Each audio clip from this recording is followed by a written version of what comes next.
एक गरीब बाल काटने वाला अपनी बीवी को पढ़ा लिखा कर डीएसपी बनाता है, मगर जब उसकी बीवी बड़े ओहदे पर पहुंचती है तो वह अपनी ही पहचान भूल जाती है। वो बड़े और ऊंचे अफसरों के साथ उठना बैठना शुरू कर देती है, यहाँ तक कि अपने गरीब पति से हाथ मिलाना भी गवारा नहीं समझती। वह अपनी हर जरूरत उन्हीं लोगों से पूरी करवाती है और बदले में हर रोज उन बड़े अफसरों की हवस भी मिटाती है। गरीब शोहर ने फिर एक दिन ऐसा काम कर डाला जो इस दुनिया में हर इंसान के लिए सबक बन गया। एक बेवफा डीएसपी बीवी का सच्चा वाकया। वो पति जिसने अपनी दिन रात की मेहनत सिर्फ बीवी की पढ़ाई और कामयाबी पर लगा दी, मगर जब बीवी बड़ी अफसर बनी तो उसने अपने ओहदे का गलत फायदा उठाया और उसी पति को पहचानने से इनकार कर दिया। रिश्तों की कड़वी सच्चाई। कस्बा बुंदेली, जहां सुबह की पहली किरणें गलियों में बिखरती थीं, वहां एक साधारण सा नाई रमेश अपनी छोटी सी दुकान में दिन शुरू करता था। उसकी उम्र होगी करीब 28 साल, मगर उसका जीवन मेहनत, सादगी और ईमानदारी से भरा हुआ था। रमेश की शादी 5 साल पहले दिव्या नाम की लड़की से हुई थी, जो कि गांव की एक होनहार लड़की थी। रमेश ने दिव्या की पढ़ाई के लिए अपनी हर खुशी कुर्बान कर दी। उसने अपनी छोटी सी कमाई से दिव्या की किताबें खरीदी, ट्यूशन का खर्च उठाया और रात रात जागकर उसे पढ़ने के लिए प्रेरित किया। उसका सपना था कि दिव्या एक दिन बड़ी अफसर बने और उसका जीवन सुखमय हो जाए। एक दिन की बात है, रमेश अपनी दुकान में ग्राहकों के बाल काट रहा था। उसकी उंगलियां तेजी से चल रही थी और चेहरा पसीने से तर था।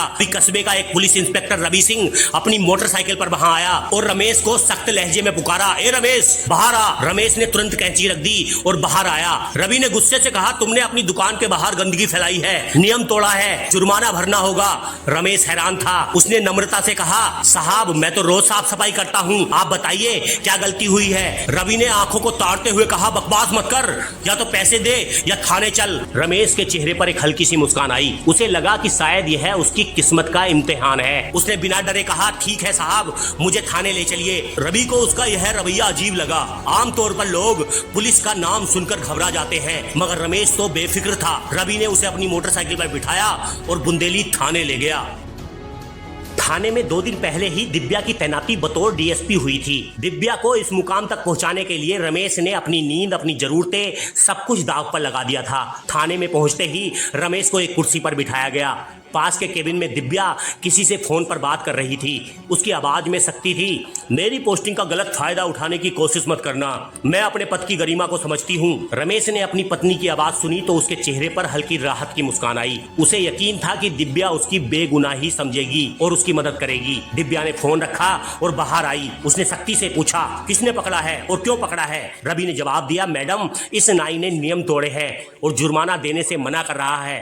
दिव्या की नजर रमेश पर पड़ी। एक पल को उसकी आंखें ठिठकी, मगर अगले ही क्षण उसने नजरें फेर ली और ठंडे लहजे में बोली, अगर यह जुर्माना नहीं देना चाहता तो इसकी दुकान सील कर दो और इसे यहाँ से निकालो। रमेश को अपनी पत्नी के मुंह से ये शब्द सुनकर गहरा धक्का लगा। उसने सोचा था कि दिव्या उसका साथ देगी, मगर यहाँ तो वह उसे ही अपमानित कर रही थी। उसकी आवाज कांप रही थी, दिव्या दिव्या तुम सचमुच ऐसा कर रही हो। दिव्या ने बिना किसी की तरफ देखे कहा, मुझे दिव्या नहीं डीएसपी मैम कहो। थाने में मौजूद सभी लोग ये तमाशा देख रहे थे। कुछ हंस रहे थे और कुछ एक दूसरे को कोहनी मार रहे थे। रमेश का दिल टूट चुका था। उसने बिना कुछ कहे थाने से बाहर कदम बढ़ाए। उसकी दुकान सील कर दी गई। रात गहरी थी। रमेश ने अपने छोटे घर की तरफ कदम बढ़ाए। उसके दिमाग में वही दिन घूम रहे थे जब उसने दिव्या की पढ़ाई के लिए अपनी हर खुशी छोड़ दी। कैसे उसने रातें जागकर उसकी मदद की, कैसे अपनी जरूरतें दबाकर उसकी किताबें खरीदी, और आज दिव्या ने उसे बेगुनाह होते हुए भी ठुकरा दिया।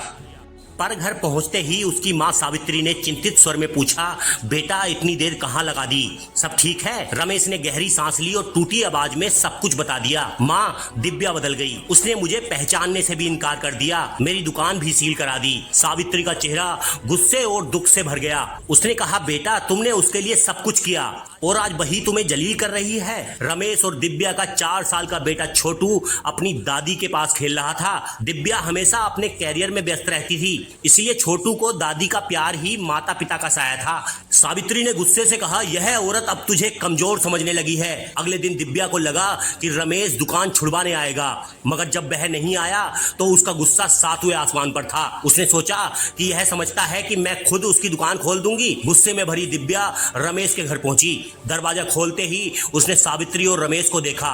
छोटू खेल में मस्त था। दिव्या ने चीखते हुए कहा, तुम लोगों को बच्चों को संभालना भी नहीं आता, ऐसे पालते हैं बच्चों को। रमेश ने नरम लहजे में जवाब दिया, दिव्या तुम क्या कर रही हो? माँ ने ही छोटू को पाला है, हमें तुमसे सीखने की जरूरत है कि बच्चे कैसे पालते हैं। मगर दिव्या का घमंड इतना बढ़ चुका था कि वह कुछ सुनने को तैयार ही नहीं थी। उसने गुस्से से कहा, मैंने कोई नियम नहीं तोड़ा था और तुमने मुझे अपमानित किया। तभी छोटू बोला, दादी मुझे मम्मी के पास नहीं जाना, मुझे पापा और आपके साथ रहना है। दिव्या ने उसकी बात अनसुनी कर दी और जबरदस्ती छोटू को गोद में उठाकर अपने सरकारी क्वार्टर ले गई। सावित्री ने गहरी सांस लेते हुए कहा, दिव्या एक दिन तुझे अपनी गलतियों के लिए पछतावा होगा। छोटू अब एक कमरे में बंद था जहां उसे वह प्यार और अपनापन नहीं मिल रहा था जो उसे अपने पिता और दादी से मिलता था। दिव्या के इस कदम की खबर जब उसके माता पिता हरपाल और रमा को मिली तो वे भी बहुत नाराज हुए। हरपाल ने फोन कर पूछा, बेटी तुमने ये सही नहीं किया। दिव्या ने बेरुखी से जवाब दिया कि मुझे किसी से रिश्ता नहीं रखना, मैं अपनी जिंदगी अपने तरीके से जीऊंगी। उसकी मां ने समझाया कि रमेश ने तुझे पढ़ाने के लिए अपना सब कुछ दांव पर लगा दिया और तुम उसी को ठुकरा रही हो। यह घमंड एक दिन तेरा सब कुछ छीन लेगा। मगर दिव्या ने फोन काट दिया। दिव्या के भाई राकेश ने भी उसे समझाने की कोशिश की, दीदी तुम गलती कर रही हो, रमेश ने तुम्हारे लिए बहुत कुछ किया है। आखिरकार उसके परिवार ने भी उससे दूरी बना ली। समय गुजरता गया, दिव्या छोटू को संभाल नहीं पा रही थी। उसने एक मेड़ कमला रख दी। एक दिन कमला छोटू को लेकर बाजार गई। उसी वक्त सावित्री भी वहां कुछ खरीदने आई थी। छोटू अपनी दादी को देखते ही उससे लिपट गया, दादी मुझे आपके पास रहना है, मुझे मम्मी के पास नहीं जाना। उसकी आंखों में आंसू थे। सावित्री ने पूछा, बेटा क्या हुआ? छोटू ने सिसकते हुए बताया, दादी मम्मी के घर एक अंकल रोज आते हैं, वो मुझे मारते हैं और जबरदस्ती सुला देते हैं। सावित्री का दिल टूट गया। उसने फैसला किया कि अब यह बात छुपाने का कोई मतलब नहीं। अगली सुबह उसने रमेश को बुलाया और सारी बात बताई। रमेश का चेहरा सख्त हो गया। उसने कहा, माँ मैं अपने बेटे को वहां नहीं छोड़ सकता, मैं उसे वापस लाऊंगा। सावित्री बोली, मैं भी तेरे साथ चलूंगी। अगले दिन रमेश और सावित्री दिव्या के क्वार्टर पहुंच गए। रमेश ने डोरबेल बजाई। दिव्या ने दरवाजा खोला और उन्हें देखकर घबरा गई। आप सब लोग यहाँ क्या कर रहे हैं? उसने पूछा। सावित्री ने तीखे लहजे में कहा, हम अपने पोते से मिलने आए हैं। रमेश ने अंदर कदम रखा और बेड पर एक अनजान युवक को देखा जो बेशर्मी से मुस्कुरा रहा था। छोटू चुपचाप कोने में बैठा था। यह देखकर रमेश का खून खोल उठा। तो ये है तेरा सच? उसकी आवाज में गुस्सा और दर्द था। दिव्या ने बेशर्मी से कहा, हाँ यही मेरा घर है, यहाँ कौन रहेगा मैं तय करूंगी। रमेश का सब्र जवाब दे गया। उसने दिव्या को थप्पड़ मारा, और ये वही घर है जिसे मैंने अपनी मेहनत से बनाया है और तुम इसमें परायों को जगह दे रही हो। यह युवक खड़ा हो गया और बोला, ये बदतमीज कौन है? दिव्या ने कहा, ये मेरा नाकारा पति है। सावित्री ने रमेश को रोका और कहा, बेटा अब इस औरत को समझाने का कोई फायदा नहीं, जो खुद अपने घर को बर्बाद कर रही है उसे क्या समझाना। रमेश ने छोटू को गोद में उठाया। चल बेटा, अब तुझे यहाँ एक पल भी नहीं छोड़ सकता। दिव्या ने हंसते हुए कहा, इसे ले जाने की सोच भी मत लेना, यह मेरा बेटा है। रमेश ने जवाब दिया कि अगर तुझे अपने बेटे से इतना प्यार होता तो उसे परायों के साये में नहीं रखती। दिव्या ने तलाक के कागज फेंके और बोली, ठीक है इन पर दस्तखत कर दो। रमेश ने बिना हिचक दस्तखत किए और कहा कि अब कोई रिश्ता नहीं बचा, तुझे तेरी जिंदगी मुबारक। वह छोटू को लेकर चला गया। सावित्री भी पीछे चल दी। कुछ महीनों बाद जब रमेश और सावित्री को एक पुराना कागज मिला जिसमें उनके नाम एक जमीन थी, वह जमीन अब करोड़ों की हो चुकी थी। रमेश ने उसे बेचा और एक बड़ा घर खरीदा। उसने अपनी पढ़ाई शुरू कर दी और 2 साल बाद वह एसपी बन गया। उसकी कहानी अखबारों में छपी। लोग हैरान थे कि एक नाई ने इतना बड़ा मुकाम हासिल कैसे कर लिया। रमेश ने अपनी पोस्टिंग उसी इलाके में करवाई जहां दिव्या डीएसपी थी। एक दिन थाने में रमेश के स्वागत की पार्टी थी। दिव्या भी वहां थी।